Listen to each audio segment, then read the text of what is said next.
Think back to, say, 5 years ago. Remember that one thing you wanted so badly? Maybe it was that dream job, a specific relationship, hitting a certain number in your bank account, or just, that general sense of freedom. You probably told yourself, man, if I can just get that, I'll finally be happy. I'll finally be able to breathe. Well, you got it, or at least you made some serious progress. But let me ask you, did that breathing room actually arrive? Or did the goalpost just kind of move? Welcome to the when-then trap. You know the feeling. When I get this, then I'll be happy. It is, without a doubt, the greatest psychological illusion of the modern world. We are basically living our lives like a donkey chasing a carrot on a stick, completely blind to the fact that the stick is literally attached to our own head. Today, in this explainer, we're going to use a 3,000-year-old blueprint to break that stick, drop the burden, and figure out how to actually live. All right, let's dive into part 1, the mirage of the mind. Just think about it for a second. We tend to treat our happiness like a business transaction. We essentially tell the universe, hey, I will give you my joy today in exchange for a result tomorrow. Ancient Indian texts actually have a specific word for this illusion. They called it Maya, which is basically a state of cosmic forgetfulness, where we mistake things that are temporary for things that are permanent. The Bhagavad Gita diagnoses this psychological loop perfectly. It warns us that when we obsessively dwell on the outcomes of our lives, we create attachment. And attachment breeds anxiety. That anxiety clouds our judgment, and eventually, a clouded judgment completely ruins our inner peace. It's a vicious cycle, really. Step 1, desire, leads to step 2, anxiety, which brings step 3, temporary relief, only to feed right back into step 4, a brand new desire. We get so trapped in this because we confuse relief with happiness. When you finally buy that thing or hit that big goal, the joy you feel isn't actually coming from the object itself. It's just that for a brief, fleeting 5 minutes, your mind finally stopped wanting things. The burden was lifted. But because we don't really understand what just happened, we immediately look for the very next thing to chase, completely restarting that cycle of anxiety.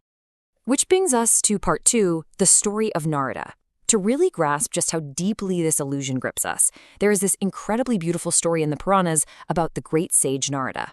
Narada, even though he was a wise master, wanted to understand the true power of Maya, the illusion of the world.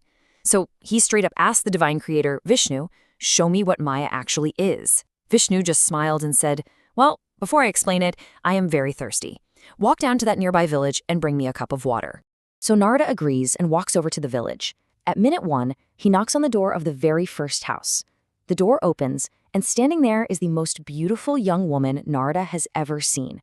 In an instant, poof, the cup of water, the thirst of the divine, his entire original quest, completely forgotten. He falls deeply in love. He ends up staying in the village, courts her, gets her father's blessing, and they get married. Years roll by, from year 1 to year 11. Narada becomes this highly respected householder, a father of 3, eventually a grandfather. He loves his family fiercely. He builds a really comfortable life and grows deeply attached to every single piece of it. His entire happiness is bound to the walls of his home and the smiles of his kids.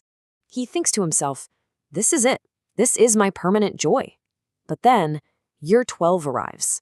A catastrophic monsoon hits.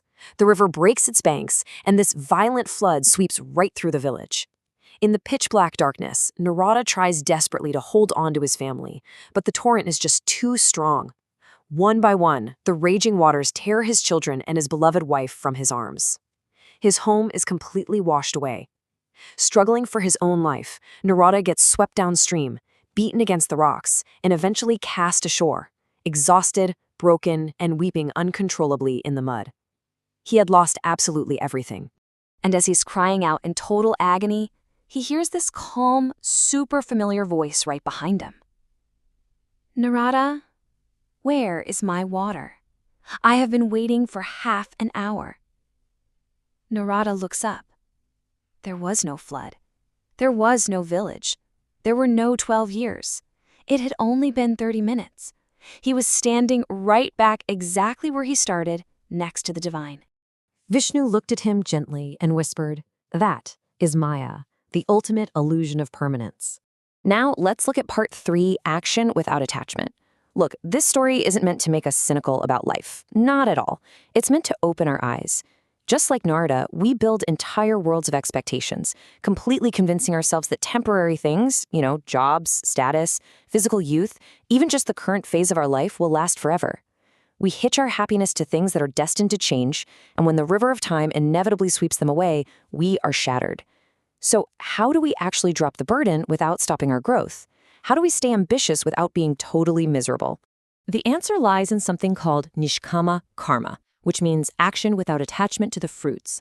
The Bhagavad Gita offers this as the ultimate antidote to the exact trap Narada fell into. You have a right to your actions, but never to the fruits of your actions. Honestly, think about how liberating that actually is. You don't control the market, you don't control the algorithms, and you certainly don't control the whims of other human beings.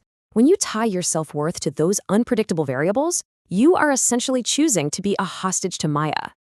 But here's the thing, you do control the integrity of your work right now. You control the kindness you show to the person standing right in front of you. You control your effort.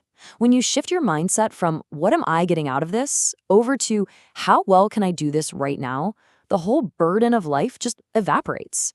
You stop performing for an audience that might never show up, and you start actually living for the craft itself.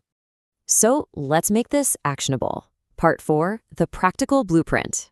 Here are 3 core rules you can integrate into your life starting today. Rule 1, practice Vairagya, or clear-sightedness. Now, this absolutely doesn't mean you pack your bags and move to a cave. It means you enjoy the good things in life, the coffee, the success, the comfort, but you stop demanding that they make you whole. Enjoy them as passing clouds, not as the sky itself. Rule 2, audit your when-then statements. Catch yourself whenever you say, man, once I get past this week, things will finally settle down. Newsflash, life doesn't settle down. This week is your life. You have to find a sliver of peace inside the chaos, not after it. And rule 3, build an internal anchor. Spend just 10 minutes a day disconnected from the chase. No phone, no goal setting, no self-improvement books. Just sit and remind yourself of this Vedic truth. You are not your achievements, you are not your bank account, and you are definitely not your anxieties. You are simply the silent observer of it all. So, the absolutely crucial point to take away from all this is simple. The horizon isn't a solid line you can ever actually touch. It moves with you. The illusion of happiness tells you that peace is a destination, a place you arrive at. But the reality is that peace is the vehicle you travel in. Stop waiting for the storm to pass. Stop waiting for life to become perfect before you decide to enjoy it.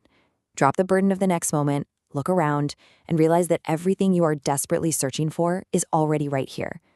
Thanks so much for tuning into this explainer. Before you go, ask yourself this.